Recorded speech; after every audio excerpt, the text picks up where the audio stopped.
Bien, nous reprenons cette session de rentrée du CCDEJ avec, pour ce début de l'après-midi, Sandrine Cannery, théologienne de l'Institut Saint-Serge, l'Institut de théologie orthodoxe Saint-Serge, et qui est aussi mandatée au sein d'une association reconnue par l'Assemblée des évêques orthodoxes de France pour le dialogue entre l'orthodoxie, dans sa pluralité elle aussi, et le judaïsme dans sa globalité. Voilà, mais je vais lui laisser la parole tout de suite, et en espérant que la lumière va se faire dans le dos, et vous allez voir de beaux tableaux qui vont apparaître. Pour l'instant, non, c'est pas la bonne prise. Je remercie les organisateurs de leur invitation. Je vais retourner, moi, dans l'Église indivise. Vous savez qu'il n'y a pas de magistère chez les orthodoxes, que nous sommes 14 églises, avec chacun un patriarche à la tête, avec beaucoup de complexité dans notre organisation ecclésiale. Et donc, aucun orthodoxe ne peut prétendre dire « je suis la vérité et je dis ce que dit l'orthodoxie dans le monde ». Donc, vous allez avoir une voix orthodoxe sur ce sujet. Alors, la réflexion, la judaïté de Jésus dans l'orthodoxie n'a jamais fait réellement l'objet d'une réflexion théologique parmi l'ensemble des églises chrétiennes avant le XIXe siècle. Pourquoi ? Parce que les préoccupations étaient autres et se portaient sur d'autres sujets. Si l'on regarde l'histoire des églises, il semble qu'aucune de nos églises, jusqu'à une période très récente, ne s'est réellement intéressée à cette question de la judaïté de Jésus, même si, dans toutes les églises, sans doute, il y a eu dès les origines, et tout au long de l'histoire, des personnalités qui se sont intéressées au judaïsme et à la tradition juive, ou à la Kabbale. On peut citer ce qui nous est commun, donc moi je vais vraiment nous ramener à l'Antiquité, ce qui nous est commun à toutes les églises. Origène, Jérôme, Théodore de Mopsuès, Théodore de Cire, les pères syriaques, et en Occident, par exemple, au Moyen-Âge, des Raymond Lulle et tous ceux qui ont suivi les kabbalistes de cette époque, chez les chrétiens. Donc cet intérêt pour le judaïsme est en fait le fait de personnages qui sont singuliers, et non des églises ou des chefs d'église. Et donc ça fait seulement un siècle et demi. En gros, je ne rentre pas dans les détails parce qu'il y aurait beaucoup de nuances à apporter, bien évidemment, que nous sommes poussés par les Juifs eux-mêmes à nous intéresser à la question juive et que nous pouvons penser, par exemple, à l'un des premiers Juifs qui a parlé sur Jésus, qui est Joseph Klausner, à la fin début XXe siècle, en tout cas fin XIXe, début XXe siècle. Et alors c'est très intéressant parce qu'en fait toutes les églises ont été un peu titillées, si je puis dire, par les Juifs eux-mêmes qui ont dit mais alors quand est-ce que vous allez vous réveiller ? Ça fait 2000 ans on est toujours là et donc il faut bien réfléchir à cette question. Et qu'est-ce que dit Joseph Klausner ? Donc il essaie de combler une page blanche de 20 siècles et lui il part à la recherche du Jésus historique et il dit Jésus qui n'a pu sortir d'ailleurs que d'un milieu juif et que nous rendrons compte alors que les Juifs, pour certaines raisons historiques et personnelles que nous comprendrons plus tard, ne pouvaient ni accepter comme Messie, ni voir en sa doctrine le chemin de la rédemption. Et vous savez que Klausner a été extrêmement critiqué, fustigé de toutes les manières, et par les Juifs et par les chrétiens. Les chrétiens ont dit « ça n'est pas notre Jésus, il nous parle de quelqu'un d'autre, on ne reconnaît pas les évangiles ». Les chrétiens étaient furieux, et les juifs aussi. Donc ça montre... Alors pourquoi je repars comme ça à l'origine ? C'est parce que moi j'adore les origines. Mais ça montre à quel point ce dialogue, depuis le départ, remue les deux traditions juives et chrétiennes. Et donc pour la première fois dans l'histoire, un juif nous montre que Jésus appartient bien à la mouvance pharisienne, et qu'il prend simplement des libertés d'interprétation par rapport à la Torah, propres simplement à tous les pharisiens. Donc ce qu'on sait aujourd'hui, finalement, c'est la lignée de Klausner. Jésus ne cherche pas à bouleverser le judaïsme, dit Klossner, mais à le renouveler de l'intérieur, de façon à donner à la morale juive une place plus importante que la halacha. Et il ne le fera pas en faisant des modifications fondamentales, mais il le fera par légères touches de modification, ce que Klossner appellera des modifications progressives et partielles, comme chez certains pharisiens faisaient certaines modifications pour sauvegarder l'autorité de la Torah. Ils interprétaient l'Écriture d'une manière libre, en accommodant ainsi la loi aux exigences de la vie. Donc cette façon typiquement pharisienne est une preuve sans ombre de l'appartenance de Jésus à ce mouvement pharisien. Alors c'est là où les chrétiens étaient vraiment très très choqués, parce que pour Klossner, Jésus n'est pas chrétien. Donc c'est le premier à le dire, Jésus n'est pas chrétien, Jésus est juif. Mais il devint chrétien. Donc vous comprenez, évidemment, les chrétiens sont très choqués. Mais c'est très intéressant parce que ce langage nous choque beaucoup moins aujourd'hui. Même si on peut ne pas être d'accord, n'empêche que c'est quelque chose qui est bien entré dans les mentalités. Donc c'est la première fois qu'un historien juif écrit en hébreu un ouvrage sur Jésus qui ne soit pas anti-chrétien ou contre Jésus. Donc ça c'est très important aussi parce qu'il y a eu tous les pamphlets, que ce soit côté chrétien anti-juif ou côté juif anti-chrétien.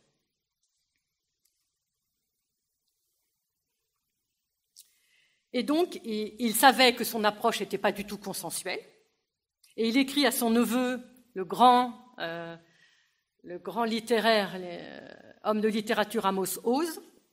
Il écrit donc à son neveu, Amos Oz, à propos de Jésus, « Tu t'apercevras que cet homme était de notre chair et de nos os, que c'était une sorte de juste ou de thaumaturge, à qui l'on peut dire « Tu es notre frère ». D'où, pour ceux qui connaissent un peu la littérature, Shalom ben Chorim, Jésus, notre frère Jésus. Donc vous voyez, il y a une lignée. Je pense que finalement Armand Bécassis est au terme pour nous, parce qu'on est en 2020, mais il y en aura sûrement d'autres, de cette lignée dans ce monde contemporain d'aujourd'hui où il reprend des tas de choses qui sont devenues, j'ai envie de dire, un enseignement relativement courant. Et donc ce respect de la personne de Jésus par un juif a suscité des polémiques effroyables, violentes, donc de la part des juifs et des chrétiens, les chrétiens ne se reconnaissant absolument pas. Et donc si Klossner a tant marqué toute la pensée juive sur Jésus, l'historiographie est si immense aujourd'hui qu'elle est quasi impossible à faire. Moi, je n'arrive plus à lire tous les livres qu'on écrit sur Jésus ou sur le dialogue. Il y en a des dizaines et des dizaines, je crois qu'on peut les compter, et sans parler des anglophones, bien évidemment. C'est un déferlement d'ouvrages. Ça montre à quel point cette question est saisissante pour les églises. Et alors on peut citer, donc j'ai cité Ben Chorim, on peut citer Isaac, Flusser, Geza Vermès, Léon Ashkenazi, Gérard Israël, Simon Malka, Jacob Neusner, Philippe Adab qu'on entendra, Daniel Bourriarine, Rivon Krigier, Armand Bécassis et tant d'autres que j'oublie parce qu'il y en a trop, quoi. Donc cette voie ouverte, très courageusement, qui a été empruntée par les juifs et par les chrétiens, cette littérature abondante, traduite en plusieurs langues, a réveillé les chrétiens à ce qu'ils se penchent enfin sur cette question, qui est Jésus juif. Que font les églises orthodoxes ? Le malheur, c'est que les orthodoxes sont très peu au courant de toute cette littérature considérable, parce que les églises orthodoxes, en tout cas ici en Occident, c'est celle que je connais le mieux, ont encore besoin de construire leur communauté. Elles ne sont pas là, ici en Occident, depuis suffisamment longtemps. Enfin, en Europe occidentale, disons. Mais ce qui est sûr, c'est que pour la tradition des églises orthodoxes, personne ne doute du fait que Jésus est juif. Il n'y a pas de doute. On n'a pas besoin de le dire tellement c'est évident. Aucun théologien ne contestera une telle chose. Ça, c'est déjà un acquis. Cependant, est-ce pour autant que cette réalité est présente à l'esprit de tous ? Donc ça, c'est toutes les questions que moi je me pose en tant que membre de l'Église orthodoxe et extrêmement partie prenante du dialogue. Est-ce pour autant que notre théologie s'en trouve renouvelée ? Est-ce pour autant une question théologique qui fait débat, qui passionne, qui mobilise les théologiens de nos églises et qui est enseigné dans nos universités. Donc des questions qui, pour moi, sont clés. Donc la difficulté des églises orthodoxes face à ce sujet, si elle n'est pas la judaïté de Jésus comme telle, c'est parce que, finalement, elles ne mettent pas tant l'accent sur cette judaïté qui les intéresse relativement peu, même si c'est acquis. Elles mettent l'accent sur l'universalité de Jésus homme, fait de notre sang et de notre chair. Car, comme disent les pères de l'Église, ce qui n'est pas assumé n'est pas sauvé. Si la notion de salut est centrale dans la théologie chrétienne, et je pense qu'on est tous d'accord, il n'empêche que ce salut ne peut s'obtenir que par Dieu. Mais si Dieu lui-même vient se faire homme de chair et de sang, comme nous, pour sauver l'humanité, alors nous sommes ici au cœur du mystère du salut universel de tout homme, toute race, toute langue, toute nation. Et donc Jésus n'est pas seulement le nouvel Abraham ou le nouveau Jacob ou le nouveau Moïse, ceux qu'on est tous d'accord là-dessus, mais il est aussi et surtout nouvel Adam, homme nouveau. Donc une fois qu'on a posé ce préambule qui montre l'insistance de l'humanité du Christ faite de chair et de sang comme nous, son incarnation dans ce peuple, finalement, même si elle est une évidence, est-ce qu'elle est une nécessité pour le théologien orthodoxe ? Il fallait que ce peuple avec qui Dieu a fait alliance depuis Abraham, ce peuple que Dieu a conduit durant des siècles et des siècles comme un fils, porte en ses reins le Messie. Il fallait que de ce peuple soit issu le Fils par excellence et le Messie, sauveur attendu depuis des siècles. C'est cela que dit Vladimir Soloviev dans un livre absolument majeur, pour nous orthodoxes en tout cas, où il comprend la question, il a vraiment réfléchi sur la question chrétienne, et il dit, mais finalement la question, ce n'est pas le problème juif, c'est la question chrétienne. Et c'est pour ça que son livre, c'est le judaïsme et la question chrétienne. Donc il voit bien qu'il y a un problème des chrétiens par rapport au judaïsme. Et donc c'est intéressant, il rebascule la question. Ce n'est pas la question juive, c'est la question chrétienne qui pose problème. Donc voilà ce que dit Vladimir Soloviev. Donc son livre a été publié en Russie en 1884. Vous voyez, ça fait quand même un certain temps. Donc c'est l'un des premiers penseurs de la modernité à avoir réfléchi et publié sur cette question. Les Juifs se sont toujours comportés à notre égard selon une attitude judaïque, tandis que nous autres, chrétiens, au contraire, nous n'avons pu apprendre jusqu'à présent à nous conduire vers le judaïsme d'une manière chrétienne. Ils n'ont jamais enfreint, en ce qui nous concerne, leurs lois religieuses, tandis que nous avons enfreint et que nous continuons à enfreindre constamment à leur sujet les commandements de la religion chrétienne. Ce commandement, nous l'avons dans l'Évangile, il est parfait et par là même très difficile. Mais aussi, nous est-il donné une aide spéciale, l'aide de la grâce, qui ne supprime pas la loi, mais nous accorde les forces de l'accomplir. Là, on a un programme absolument majeur du côté orthodoxe pour le dialogue. Alors ensuite, un peu plus loin, Soloviev continue de réfléchir sur qu'est-ce que c'est l'appartenance juive de tous les premiers chrétiens, tous ces disciples de Jésus. Et il s'étonne que cette appartenance juive ne soit pas du tout comprise à sa juste valeur. Et il ne comprend pas un certain nombre de choses, la manière dont on parle des Juifs. Alors voilà ce que je le cite. C'est à un seul et même peuple qu'appartenait Judas, qui livra le Christ à la crucifixion, Pierre et André, crucifiés eux-mêmes pour le Christ.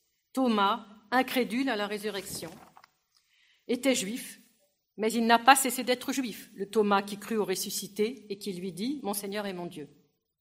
Juif, le plus cruel persécuteur des chrétiens, Saül, et juif parmi les juifs est resté ce Paul, persécuté pour le christianisme, qui travaillait pour lui plus que tous. Et ce qui est plus grand et plus important que tout, lui-même, l'homme Dieu Christ, trahi et tué par les Juifs. Alors, ça c'est intéressant, parce qu'on voit qu'il est encore dans l'ancien schéma. Lui-même, selon le corps et l'esprit humain, était un pur Juif. Donc il montre tout le problème de dysfonctionnement de l'interprétation chrétienne des origines sur l'Évangile.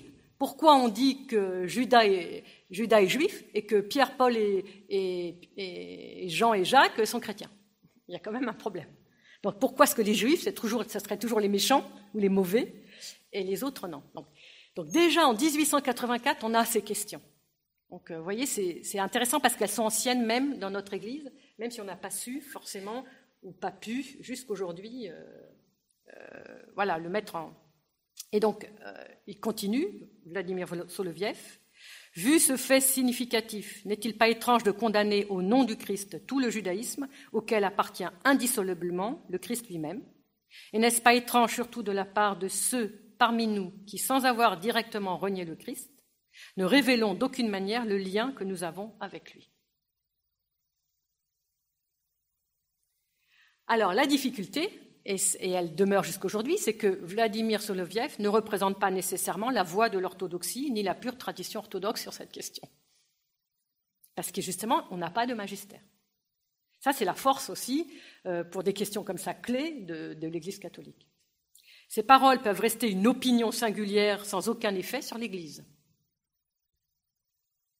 C'est pourquoi nous, orthodoxes, nous sommes obligés de nous appuyer sur la grande tradition de nos églises, l'une des plus anciennes, des plus solides, qui fait le plus autorité, qui est la tradition des saints-pères. Et là, dès qu'on s'appuie sur la tradition des saints-pères, personne ne peut la remettre facilement en question. C'est la raison pour laquelle je suis obligée de le faire. Parce que là, je m'appuie sur du solide. Pour nous, en tout cas. Or, cette tradition des saints-pères, elle est très majoritairement oubliée, excusez-moi si je me trompe, par les églises d'Occident. D'ailleurs, on n'a pas prononcé, je crois, un seul mot d'un Saint-Père depuis ce matin, ni chez notre frère catholique, ni chez notre frère protestant. Que disent les Saints-Pères? Eh bien, on va parler de Jean Chrysostome, puisque c'est le grand décrié quand même, c'est le grand problématique. Alors, Jean Chrysostome est problématique, bien évidemment, on ne va pas nier le problème, hein, c'est évident. Mais ne lui tirons pas à boulet rouge dessus, si vous voulez, pour plusieurs raisons. Je ne vais pas développer ici parce qu'il faudrait faire un cours entier sur la problématique du regard juif de Jean Chrysostome à Antioche, puis ensuite à Constantinople, dans sa vie, etc., parce qu'il y a des choses très personnelles et puis ecclésiales dans le monde dans lequel il a évolué. Mais en tout cas, il y a des choses de Chrysostome qui sont majeures et que nous pouvons reprendre à notre compte aujourd'hui en 2020. Et je pense que c'est ça qu'il faut retenir. Essayer de garder, j'ai envie de dire, pour le moment le meilleur, sans oublier qu'il y a eu des choses terribles, mais remettre les choses dans le contexte et en perspective. Et je pense que c'est quelque chose qu'on oublie parfois de faire.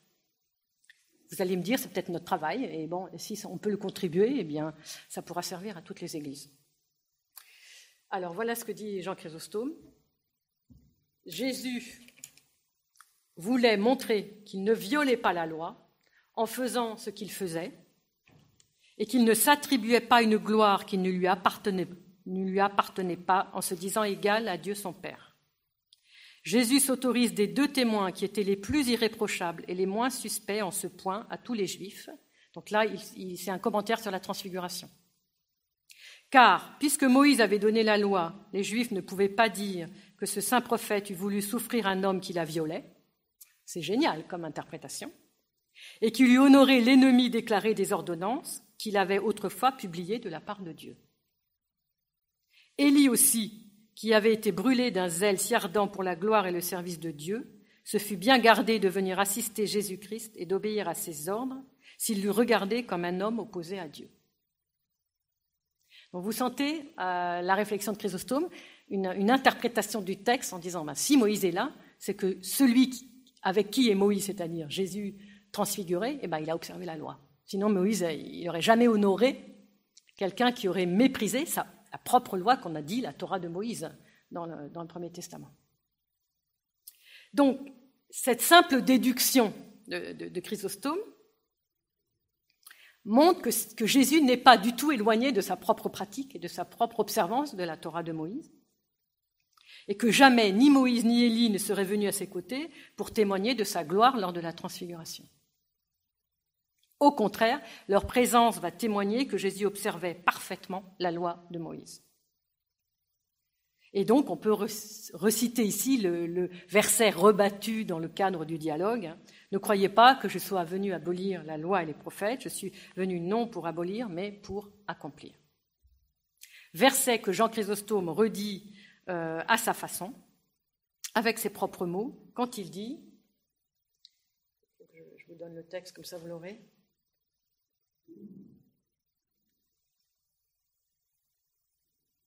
considérez encore comment Jésus-Christ autorise la loi ancienne, comme il fait voir en les comparant que ces deux lois sont comme deux sœurs qui n'ont qu'un même père. Je pense que ces deux citations, ces deux paroles de Chrysostome, on pourrait se les approprier aujourd'hui, voilà, et donc montrer aussi que nos saints-pères ont compris vraiment quelque chose du mystère d'Israël, même si les choses sont mélangées et complexes. Donc, si la Torah de Moïse et l'Évangile sont deux lois et n'ont qu'un même père, alors cet accomplissement de la loi de Moïse par Jésus devra se poursuivre dans chacun de ses membres, des membres de son corps, c'est-à-dire de tous les baptisés. Donc ça, c'était un premier point. Je voudrais maintenant essayer de vous montrer comment, dans notre liturgie byzantine, donc là, quand on parle d'orthodoxie, vous savez qu'il y a 14 églises de l'église orthodoxe byzantine, mais il y a toutes les églises orientales. Donc ce serait évidemment beaucoup trop long d'aller voir ce qui se passe chez les Arméniens, les Coptes, les Syriaques, etc. Donc là, je parle vraiment du corpus liturgique byzantin, que d'ailleurs les catholiques de rite byzantin ont le même corpus. Alors, j'ai relevé deux fêtes majeures. La première fête que nous appelons l'Hypapante et que vous appelez la présentation de Jésus au temple. Alors nous, c'est plus qu'une présentation, c'est ce qu'on appelle en français la sainte rencontre. C'est une rencontre entre Jésus et son peuple. Et les textes de cet office byzantin, donc c'est un office qu'on dit chaque année et qu'on connaît très bien les textes, montrent à quel point ce qui concerne la naissance du Christ en la chair, il se soumet dans son incarnation à la loi divine. Scrutons les Écritures comme le dit son évangile, le Christ, dans son évangile, le Christ, notre Dieu. Nous voyons qu'il est né et fut enveloppé de l'ange, nourri de lait, soumis à la circoncision, porté par Siméon, manifesté au monde, non pas en rêve ou en imagination, mais réellement. Deuxième citation. Celui qui est porté sur les chérubins. Donc nous, dans l'orthodoxie, on insiste beaucoup sur la divinité du Christ. Et donc il est porté sur les chérubins parce qu'il est à la droite du Père, et aussi parce que dans son ascension, il est porté par les anges. Celui qui est porté sur les chérubins est loué par les séraphins, est présenté aujourd'hui selon la loi au temple de Dieu et repose sur le trône que lui font les bras du vieillard. Donc les bras du vieillard sont comme un trône pour Dieu, entre guillemets. Des mains de Joseph, il accueille des offrandes dignes de Dieu, c'est-à-dire une paire de tourterelles et 2 petits de colombes, en signe de ce qu'il est le chef de l'alliance ancienne et de la nouvelle alliance. Voilà. Troisième citation, toujours du même office.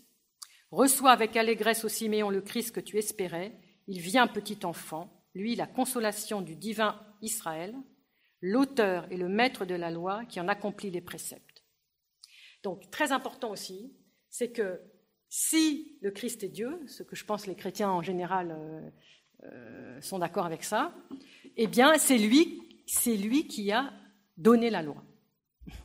Donc, cet enfant, ce petit enfant incarné qui est présenté au temple, est celui qui a donné la loi et se soumet à ce qu'il a donné. Ça, c'est un thème récurrent de cette fête de la Sainte Rencontre. Alors, un dernier point sur cette rencontre. Donc, nous avons, des grands recueils qu'on appelle le synaxaire, qui est simplement le recueil de toutes les fêtes de l'année et de toutes les fêtes des saints. Et on a des développements qu'on pourrait appeler midrashiques sur ces fêtes. Et dans le synaxaire de cette fête de la Sainte Rencontre, voilà ce que dit le texte. Alors, je n'ai pas été vérifier tout le grec pour tous les textes, parce que ça m'aurait pris trop de temps, mais je sais que la traduction est fiable, puisque c'est un grec qui l'a faite. Le Seigneur du ciel et de la terre, le législateur de son peuple Israël, lui qui n'est pas venu pour abolir la loi, mais pour l'accomplir, ayant pris sur lui notre nature mortelle depuis la désobéissance, la restaure dès sa venue au monde en se faisant obéissant à tous les préceptes de la loi. Ça veut dire qu'on restaure une nature pure, virginale, en obéissant aux préceptes de la loi. Je ne sais pas si vous voyez. C'est... Source de toutes les richesses et de toutes les grâces, il se fait le plus humble et le plus pauvre d'entre nous. Il se soumet à la loi qu'il nous a donnée et que nous, hommes, n'avions cessé de transgresser, en nous montrant ainsi que l'obéissance est la voie de la réconciliation avec Dieu. Alors là, ça demandera des commentaires, mais je veux simplement pointer le fait que, voilà, la manière de se réconcilier avec Dieu et de sortir de la désobéissance, c'est d'obéir à la loi. Alors je pense qu'en grec c'est nomos, et nomos c'est la traduction de Torah, même si on sait que nomos et Torah ont des divergences de sens, et que, voilà. Mais nous, en tout cas, on peut le transposer, on peut dire on obéit à la Torah. La suite, le Christ, Seigneur du ciel et de la terre, a voulu prendre sur lui notre nature qui est devenue mortelle, et il obéit aux préceptes de la loi, lui, le législateur de son peuple Israël. Le législateur de son peuple. Donc on est bien tous d'accord, il est bien de ce peuple. Donc il est bien affirmé que Jésus ne transgresse pas la loi divine, ni la loi de Moïse, ni la Torah. Donc c'est bien affirmé en toutes lettres. La seule chose, c'est comment l'orthodoxe moyen, j'ai envie de dire, se l'approprie. Et tout le problème, il est là. Et il nous relève le Christ de notre chute, pas seulement en s'incarnant, mais aussi parce qu'en tant que s'incarnant dans ce peuple juif, il obéit à la Torah de Moïse. Deuxième fête, la fête de la circoncision du Christ, qui a existé longtemps dans l'Église catholique et qui, maintenant, je ne sais pas trop comment vous la vivez, mais en tout cas pour nous c'est une fête très importante, qui est fêtée le 1er janvier, le 8e jour. Et elle est très importante parce que cette circoncision est reliée directement à la naissance du Christ, donc à la fête de la Nativité, et elle comporte aussi un synaxaire, cette fête. Et le synaxaire dit la chose suivante. 8 jours après la naissance du Sauveur, ses parents le firent circoncire conformément à l'ordre donné par Dieu à Abraham. Vous voyez jusqu'où on remonte. Au moment où il promit d'établir une alliance éternelle avec lui et toute sa descendance. Et voici mon alliance qui sera observée entre moi et vous, c'est-à-dire ta race après toi. Quand ils auront 8 jours, tous vos mâles seront circoncis de génération en génération. Donc, le synaxaire nous montre que les parents observent la loi de Moïse et que le Christ, en se laissant circoncire, obéit à la loi de Moïse. Et que cet acte rituel, dont la valeur symbolique est immense, est revécu liturgiquement chaque année par tous les fidèles, afin que les fidèles s'approprient ce mystère qui est évidemment immense. Deuxième citation, « Sans changement, tu assumas la condition humaine, étant Dieu par nature. » Alors nous, on insiste beaucoup sur cette divinité du Christ. « Seigneur compatissant, pour accomplir le précepte de la loi, tu as voulu subir la circoncision de la chair afin de dissiper les ténèbres et d'arracher le voile où s'enveloppent nos passions. Gloire à ton immense bonté, à ta miséricorde, gloire à ta miséricorde au Verbe de Dieu, gloire à l'ineffable tendresse qui t'a fait descendre jusqu'à nous. » Tu as voulu subir la circoncision, tu as voulu subir. Il s'agit d'une volonté délibérée de Jésus incarné, et son intention, c'est pourquoi ? C'est pour dissiper les ténèbres et arracher le voile de nos passions. Il y aurait, dans cet acte rituel de circoncision, un désir de salut, déjà, de sauver l'humanité des ténèbres du péché et des passions dans lesquelles l'humanité est plongée. Notons le mot « arracher ». Ce mot illustre bien l'ablation du prépuce.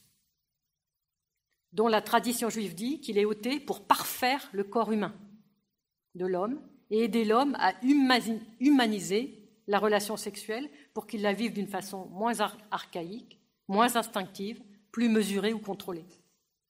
Qu'il la vive précisément, non plus sous l'emprise de la passion, mais comme un acte d'offrande de lui-même. Et donc il y a bien un lien entre cette circoncision où Dieu veut sauver l'humanité, où le Christ veut sauver l'humanité en arrachant les passions, et l'ablation du prépuce.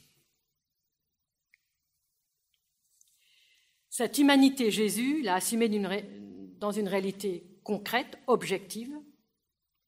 Il se fait homme, il ne se fait pas femme, il assume une masculinité, et la circoncision va signer cela. Il assume le judaïsme, et ceci montre que l'Église, corps du Christ, s'inscrit dans la continuité de la tradition juive. Et donc, il n'y aurait qu'une seule alliance, ponctuée par des étapes de son renouvellement, et Jésus montre que les figures qui l'ont annoncé trouvent leur accomplissement. Il est bien de la descendance d'Abraham, puisque c'est à Abraham que la circoncision a été donnée en premier. Il participe à l'alliance de la circoncision, comme Abraham. Or, ce rite comporte une forme sacrificielle qui consiste à sceller l'alliance par le sang. C'est donc, en tout cas pour l'orthodoxe, une annonce de sang que Jésus-Christ verserait, du sang que Jésus-Christ verserait sur la croix pour le salut du monde et qui confirme de façon ultime cette même alliance.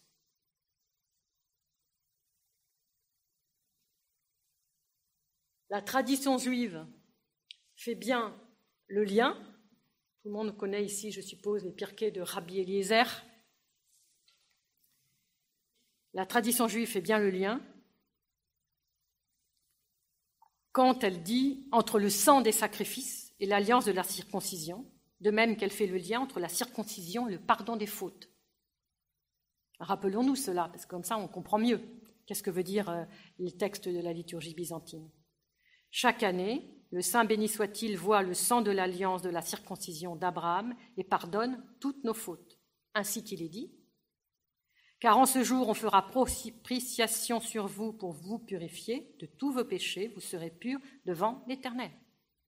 Et à l'endroit où il fut circoncis et resté de son sang, là fut construit l'autel du temple, et c'est pour cela qu'il est dit, il déversera tout son sang à la base de l'autel.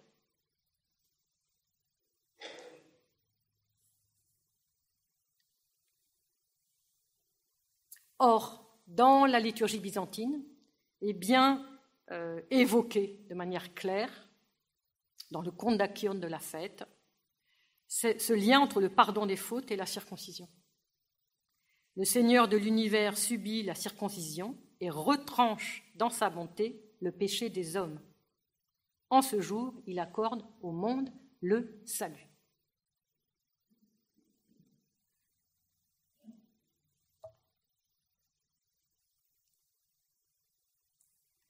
La 7e ode de la fête va ajouter en disant « Splendide et pleine de clarté la naissance du Christ, qui nous montre aussi en ce jour le mystère du renouveau en l'avenir, car selon la loi du Sauveur, est circoncis non comme Dieu, mais en mortel, accomplissant la loi.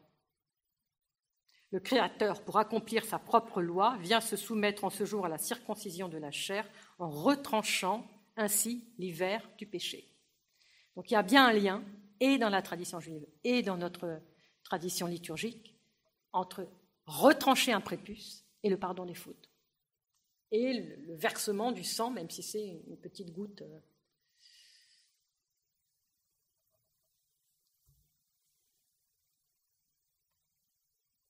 Le synaxaire de la fête de la circoncision va préciser que le 8e jour figure le passage au-delà du temps du monde périssable. Là, c'est Léon Ashkenazi qui a de très belles phrases aussi là-dessus, sur ce 8e jour, pourquoi l'enfant est circoncis le 8e jour.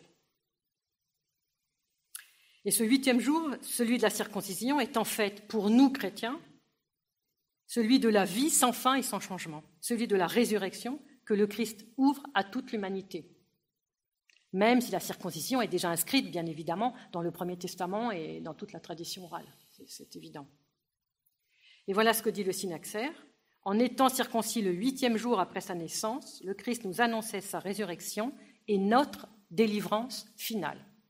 Donc ça, c'est l'aspect du 8. Vous savez que le septénaire, pour le chrétien, bascule sur le 8e jour, qui est le jour sans fin, le jour de la résurrection, puisque le dimanche est le premier jour, mais aussi le 8e. Et ça, tous les pères le disent. Je pense que ça doit être aussi dans votre liturgie pascale. Enfin, en tout cas, c'est dans la nôtre. Mais voilà. Autre point fondamental également, c'est qu'est-ce qui se passe le jour de la circoncision de l'enfant? On lui donne son nom. Et vous savez que tous les juifs de qui j'ai beaucoup reçu, moi, depuis 30 ans, le disent. C'est la première fois qu'il est écrit dans l'Évangile qu'un juif, le 8e jour, reçoit son nom. C'est-à-dire que la première inscription écrite de la nomination d'un enfant le jour de la circoncision, c'est dans l'Évangile. On n'a pas de trace écrite avant. Ça se passe en oral, mais la première trace écrite, c'est l'Évangile, au 1er siècle. Donc c'est quand même, c'est fondamental. C'est pour ça que d'ailleurs l'Évangile est fondamental pour un juif, c'est qu'il est concerné. Alors cette nomination, très étonnamment, elle est extrêmement inscrite aussi dans notre tradition liturgique. 8 jours plus tard, donc l'évangile de Luc dit 8 jours plus tard, quand vient le moment de circoncire l'enfant, on l'appela du nom de Jésus, comme l'ange l'avait appelé avant sa conception. Le jour de la circoncision est donc également le jour de la nomination de l'enfant. Dans la 8e ode de la fête de la circoncision, du 1er janvier, voilà ce qu'on nous chantons. Le 8e jour, le maître est circoncis comme un enfant et reçoit le nom de Jésus, car il est vraiment le Sauveur et Seigneur du monde. Et s'il est inscrit dans l'alliance d'Abraham, en sa chair, le Christ la renouvelle par son nom, qui, comme le dit saint Paul, est au-dessus de tout nom. Parce qu'au nom de Jésus, tout s'agenouille au plus haut des cieux, sur la terre et dans les enfers, et toute langue proclame Jésus-Christ qu'il est Seigneur à la gloire de Dieu le Père. Philippiens, chapitre 2. Donc la circoncision avec la nomination marque la continuité, la fidélité aux promesses divines, l'obéissance à la Torah de Moïse, l'avènement du salut en Jésus, Yeshua, qui signifie le Seigneur sauve.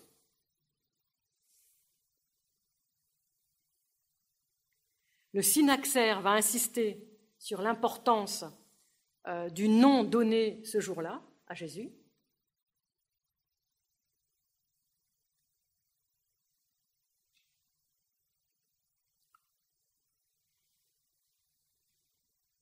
Conformément donc à la promesse, par le nom de Jésus, voilà ce que dit le synaxaire, par le nom de Jésus qui est invoqué avec foi, que les miracles s'accomplissent, que les démons et les forces de la mort prennent la fuite, conformément à sa promesse, tout ce que vous demanderez en mon nom, je le ferai. C'est pourquoi les chrétiens orthodoxes, qui sont témoins de ce nom, qui, pour eux, donne la vie, c'est un nom qui donne la vie, qui sauve,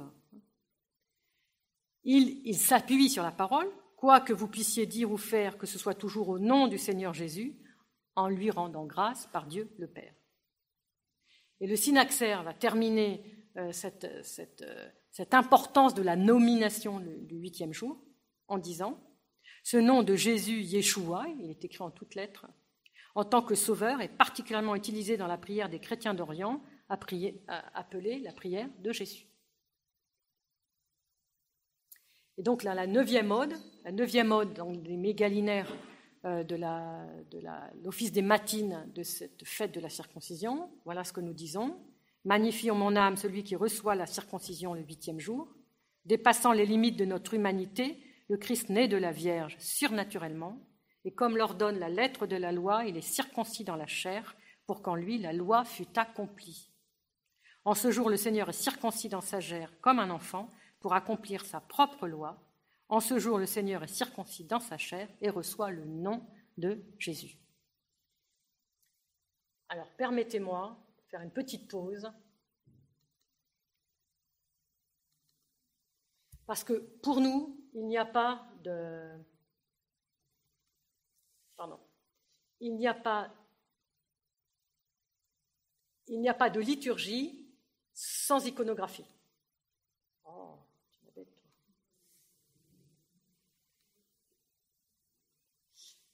Il n'y a pas de liturgie sans iconographie.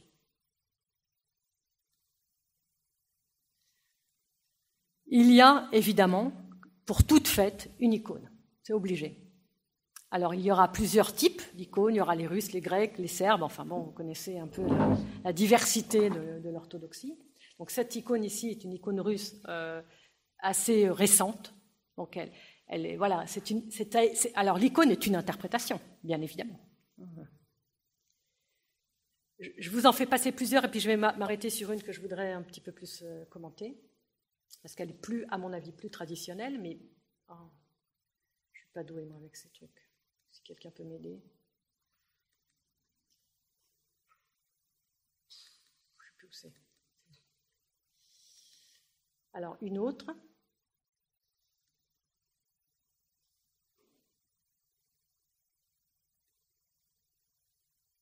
Voilà.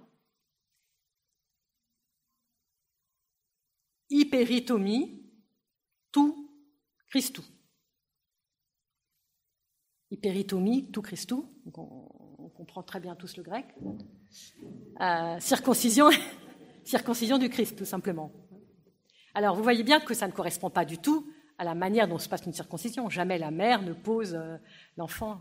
Donc, on n'est pas là dans quelque chose de réaliste, on est là dans quelque chose de symbolique. Nous avons ce qu'on pourrait appeler le Moël. Je ne sais pas si vous voyez, il a une espèce de ciseau comme ça, où il va entrer pour circoncire.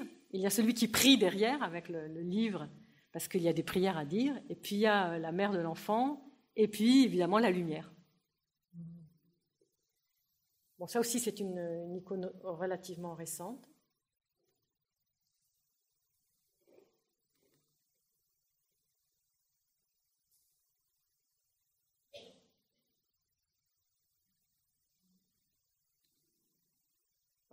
Un peu trop là.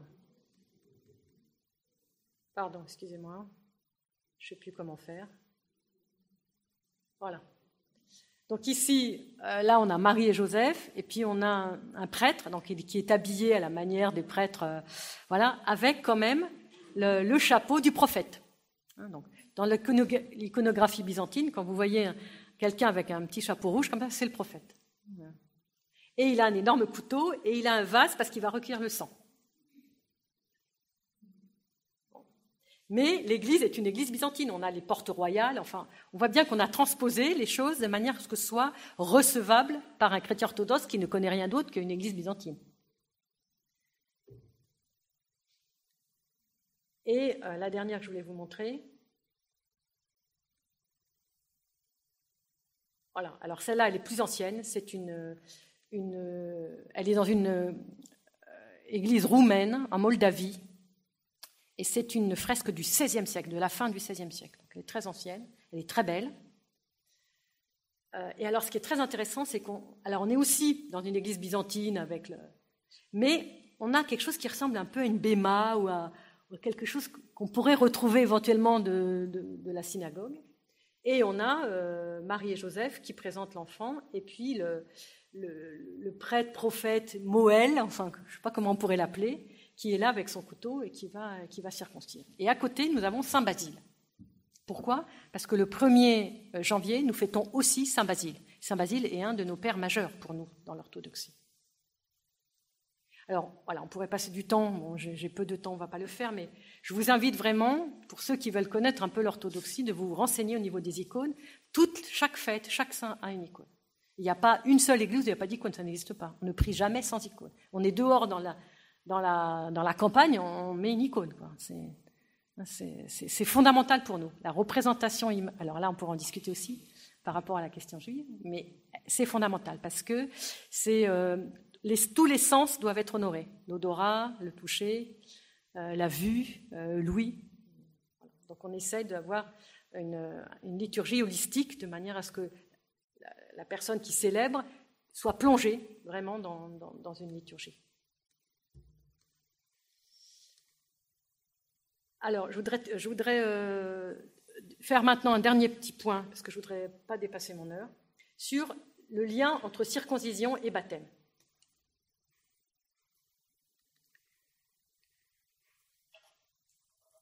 Pourquoi, si la circoncision est tellement valorisée, puisqu'on a une fête aussi importante, pourquoi finalement les orthodoxes ne célèbrent pas la circoncision, ne pratiquent pas la circoncision? Ils auraient pu la garder, après tout. En fait, les chrétiens des origines ont mis particulièrement l'accent sur l'aspect sacrificiel et propitiatoire de la circoncision du Christ, et par conséquent sur le lien entre la circoncision et la rémission des fautes. Or, vous savez que les pirkei de Rabbi Eliezer, comme on l'a dit tout à l'heure, insistent beaucoup sur le fait qu'il y a plusieurs types de circoncision. Et il y a un type de circoncision qui s'appelle la troisième circoncision, il parle de l'incirconcision du cœur, puisqu'il est dit « Vous enlèverez les bouchons qui ferment votre cœur ». L'incirconcision du cœur ne laisse pas la possibilité de faire la volonté de son Créateur. Dans un temps futur, le Saint béni soit-il enlèvera l'incirconcision qui recouvre le cœur des hommes, alors ils ne raidiront plus leur nuque devant leur Créateur. Ce qu'exprime « Je vous donnerai un cœur nouveau, je mettrai en vous, au-dedans de vous, un esprit nouveau, j'enlèverai de votre chair le cœur de pierre, et je vous donnerai un cœur de chair. » C'est donc cette incirconcision du cœur qui bouche la relation à Dieu, et c'est cela qu'ont retenu les Églises. Donc ce qui entrave notre relation à Dieu n'est pas tant le prépuce en lui-même que l'incirconcision du cœur, qui est précisément le péché. D'où la relation très claire entre le baptême, sacrement d'initiation, qui nous purifie afin qu'on résiste au péché. Et Chrysostome est très précis aussi là-dessus, il l'explique très bien. Ce signe de la circoncision séparait les Juifs des autres nations et montrait que Dieu les avait choisis en particulier. De même, notre circoncision par le baptême, donc pour lui, le baptême, c'est notre circoncision, montre mieux la séparation des fidèles et des infidèles.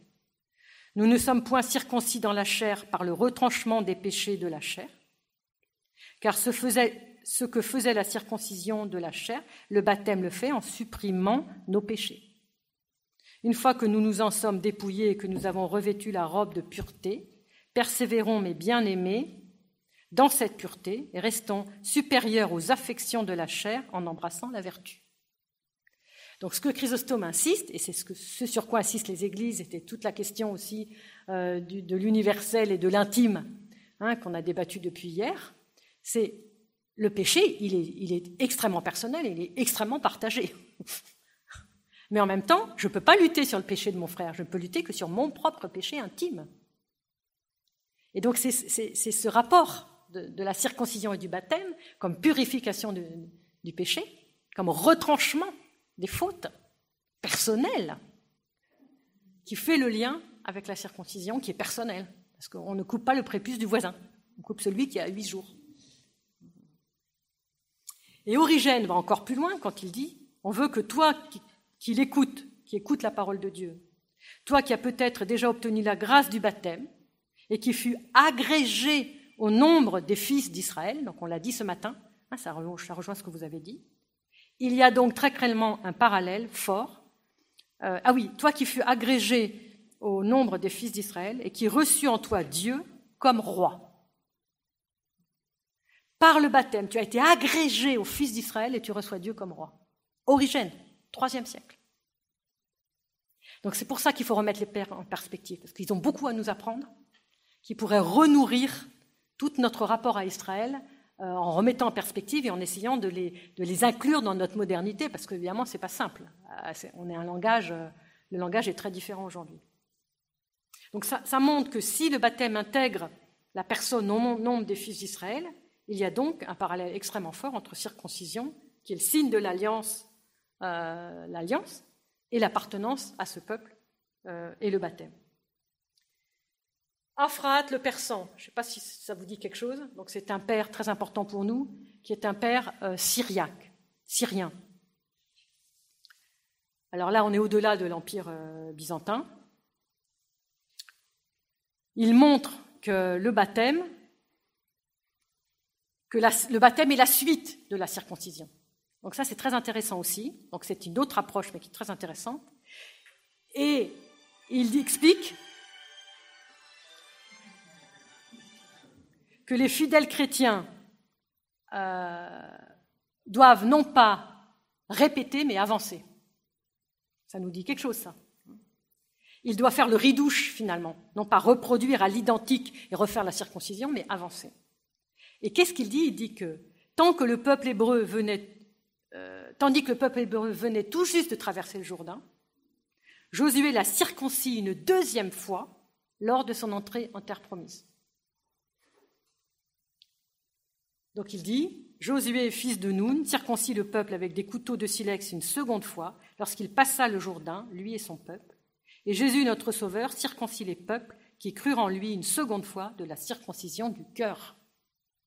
Ils furent plongés dans le baptême et circoncis par le couteau, c'est-à-dire par sa parole, qui est plus acérée qu'un glaive à 2 tranchants. Hébreux, chapitre 4. Jésus, fils de Nun, fit passer le peuple en terre promise, et Jésus, notre Sauveur, promit la terre de vie à ceux qui passent le véritable Jourdain, croient et ont circoncis le prépuce de leur cœur. Donc il y a une sorte de parallèle. Alors il faudrait aussi étudier tous ces textes, parce qu'après il peut y avoir des ambiguïtés, etc. Je ne dis pas que c'est simple, mais je veux simplement vous alerter sur des choses qu'on ne connaît pas bien, pour montrer qu'il y a une continuité, il y a un parallèle, il y a quelque chose à découvrir chez les pères par rapport à la question juive et par rapport à tout ce débat. Donc il y a bien un parallèle entre la terre promise et la terre tant désirée, tant attendue par le peuple, et la terre du royaume, dont on a tant parlé depuis hier, promis par Jésus, le véritable Jourdain étant le baptême pour le chrétien. Et donc en arrière-fond, il y a tout le baptême du Christ, qui lui-même a été et circoncis et baptisé. Je conclus. Je voudrais conclure par quelques paroles de nos pères contemporains. Alors, vous savez que nous, la patristique n'a pas de fin. On ne termine ni avec Isidore de Séville, ni avec Bernard de Clairvaux, selon les écoles. Les pères continuent. Nous avons des pères contemporains. La patristique continue jusqu'aujourd'hui. Et nous en avons un qui s'appelle le père Cyril Argenty. Alors, pourquoi c'est quand même des pères ? C'est parce qu'ils ont ressaisi toute la tradition des saints-pères depuis le début et qu'ils l'amènent justement en langage contemporain aujourd'hui. Et ils ont conscience, donc est-ce que nos pères contemporains ont conscience de l'importance de cette appartenance de Jésus à son peuple ? Peuvent-ils en tirer quelques orientations théologiques ? Que disent-ils, ces pères contemporains ? Donc on va citer déjà le père Cyril Argenty, qui a profondément marqué plusieurs générations d'orthodoxes francophones et qui est un homme, pour ceux qui l'ont connu, hors du commun. Voilà ce qu'il dit. S'incarner, c'était entrer dans l'histoire des hommes à un moment et en un lieu donné de la terre. Pour réaliser ce projet, Dieu choisit le lieu où vivait le seul peuple au monde qui croyait en lui, le seul peuple au monde qui croyait en lui, le Dieu un, le petit peuple d'Israël qu'il avait préparé depuis 19 siècles. Ainsi, Dieu est venu en la personne de son Fils éternel, l'un de la Sainte Trinité, dans le sein de la Vierge Marie par la puissance de son Esprit Saint. Il s'est fait homme, ni chinois, ni français, ni grec, ni russe, mais juif. Un père contemporain, il est mort il y a 25 ans. Car c'était le peuple juif qu'il avait préparé pour l'accueillir, oui, le Christ, en hébreu le Messie, et la gloire d'Israël. C'est le peuple d'Israël qui offre à Dieu la chair de l'incarnation. Israël est la chair de Dieu. C'est des paroles, moi ça me fait trembler. Dieu ne s'incarne pas dans l'homme en général. Tout ce qui est humain se déroule dans l'espace et le temps. Il fallait un lieu particulier, un moment particulier, un peuple particulier pour que Dieu prenne chair. Ce peuple fut le peuple d'Israël. Pour s'incarner, Dieu se fit juif. C'est avec une bouche de juif, dans la langue des juifs, dans le cadre d'une culture juive que Dieu parle aux hommes. C'est par son Messie, par le Christ de Dieu, qu'Israël accomplit sa vocation et découvre sa raison d'être, devenir lumière des nations. Mais inversement, pour comprendre le message et la vie du Christ, il faut connaître les Écritures d'Israël, les livres de l'Ancienne Alliance, que le Christ et les apôtres citent à chaque page des évangiles, les actes, les épîtres l'Apocalypse, les pères de l'Église feront de même. Voilà, Père Cyril Argentine. Et là, c'est pareil, si on prenait au sérieux cette parole, donc lui, c'est un grec qui a vécu pratiquement toute sa vie à Marseille, et que les Français ont très bien connu, quoi, hein, un homme de haute voltige théologique et un homme d'exception sur le plan du don de lui-même à toute l'Église, quoi. Donc je terminerai par un deuxième témoignage qui a peut-être une valeur, qui semblerait peut-être avoir une valeur plus forte parce qu'elle vient d'un évêque, mais je ne suis pas sûre, parce que Père Cyril, c'est vraiment quelqu'un. Donc c'est un prêtre qui s'appelle le Père Serge Hakel, qui cite, un prêtre russe, qui cite un évêque. Et voilà comment il présente ce langage de l'évêque. Donc ce Père Serge dit « Nous devrions prendre au sérieux les paroles d'un théologien grec orthodoxe, Monseigneur Damascène, ou Damaskinos, on dit, métropolitain suisse, prononcé lors de la clôture de la 3e rencontre internationale entre croyants juifs et chrétiens orthodoxes, que je cite. Le christianisme orthodoxe reconnaît en la théologie, en l'anthropologie, en la cosmologie du judaïsme les éléments essentiels de sa doctrine. Nous vénérons profondément non seulement l'Ancien Testament, mais aussi toute l'expérience spirituelle du peuple élu avec son rôle dans la divine économie du salut. » Je conclus en une phrase. Nous avons donc tout ce qu'il faut dans notre tradition la plus ancienne jusqu'à nos pères théologiens contemporains pour avancer sur ce chemin d'une plus grande conscience de nos racines juives, de la judaïté de Jésus, de ses disciples, de sa mère, des membres de la primitive Église. Donc à nous maintenant d'avancer là-dessus.